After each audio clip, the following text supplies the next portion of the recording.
So, you've got this brilliant idea for a business, right? But where do you even begin? It can feel a little paralyzing. Well, you're definitely not alone. And that's exactly what we're going to break down today. The essential first steps to take that dream and make it a reality. You know that feeling? You've got the passion, you've got the drive, but taking that very first step can feel like you're staring at a huge canyon you have to leap across. It's that feeling of having a great idea, but not having a clue how to get started. Don't worry, we're going to build that bridge together, one piece at a time. So here's our game plan. We're going to walk through 4 key stages. First up, finding that killer idea. Then we'll talk about how to plan your move. After that, we'll get into choosing the right kind of business structure, and finally, we'll cover how to make it all official. By the end of this, you'll have a clear roadmap. All right, first things first, let's talk about the big idea. This is the spark, the very core of your whole journey. And it's about more than just having a cool hobby. It's about finding something that can actually grow into a real successful business. So let's get on the same page. What even is a business? Well, at its heart, it's really just any organized way of offering something valuable to other people, whether it's a product, a service, or some professional skill.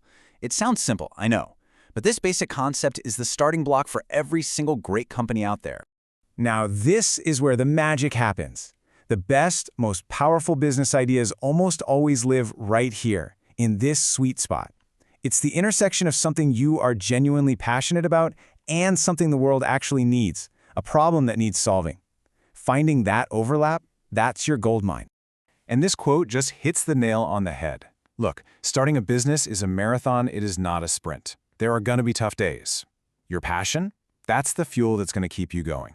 And more than that, it's what's gonna shine through and convince your customers, your team, and anyone else to believe in what you're building. Okay, so you've got that spark of an idea. Awesome. Now it's time to get serious and turn that idea into an actual blueprint for success. This is the planning phase. You can't build a business in a bubble. You need to understand the world you're stepping into. And there are 2 main ways to get that intel. Primary research is you doing the digging, talking to potential customers, sending out surveys. Secondary research is using info that's already out there, like industry reports. You really need a mix of both to get the full picture.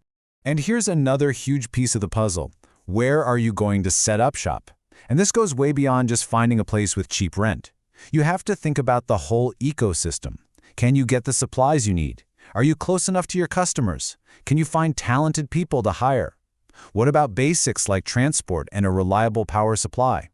This is a really big decision, so you want to think it through. All right, your idea is solid and your plan is taking shape. Now comes a super critical decision. What kind of legal structure will your business have? And honestly, this might be one of the most important choices you make because it directly impacts your personal risk and how you're going to operate for years to come. This image of a crossroads is just perfect because that's exactly what this is. The path you pick right now, whether you go it alone as a proprietorship, team up in a partnership, or form a company, is going to determine how much control you have, how much risk you personally take on, and what your responsibilities are. It's a real fork in the road. So let's break down the common options. A sole proprietorship is the simplest. It's just you. But that term, unlimited liability, is a big deal. It means if the business owes money, your personal assets, like your car or your house, could be on the line. A partnership is pretty similar, just with more people. But a private limited company, that gives you limited liability, which creates a legal wall between the business's debts and your personal stuff. It's more complicated to set up, but it's a whole lot safer, especially if you have big plans. We are on the home stretch now. You've made the big calls, you've chosen your path. Now it's just time to handle the final paperwork, to cross the T's, dot the I's, and officially launch this thing. So how do you make it official? Well, it really all comes down to the business type you chose a minute ago. If you're a sole proprietor, you might not need any formal registration at all. But for pretty much everything else, a partnership, an LLP, or a company, you're going to have to file specific forms with the government to get that legal recognition. Now, no matter what kind of business you're starting, there's one thing you will absolutely need: a PAN, or a permanent account number. Think of this 10-digit code as your business's unique ID for anything and everything related to taxes and finance. You can't operate without it. And get this, your PAN isn't just some random number. It actually tells a story. It's like a secret code. For example, that 4th letter tells you what kind of entity you are. P for a person, F for a firm, C for a company. The fifth character is usually the first letter of your last name or the business's name. Kinda cool, right? It's your unique fingerprint in the business world. So there you have it, the founder's journey. From that first little flicker of an idea all the way to an officially registered business. We've laid out the path for you. So the only real question left is, what's your first step going to be? Hopefully, this guide gives you the confidence to take that first step.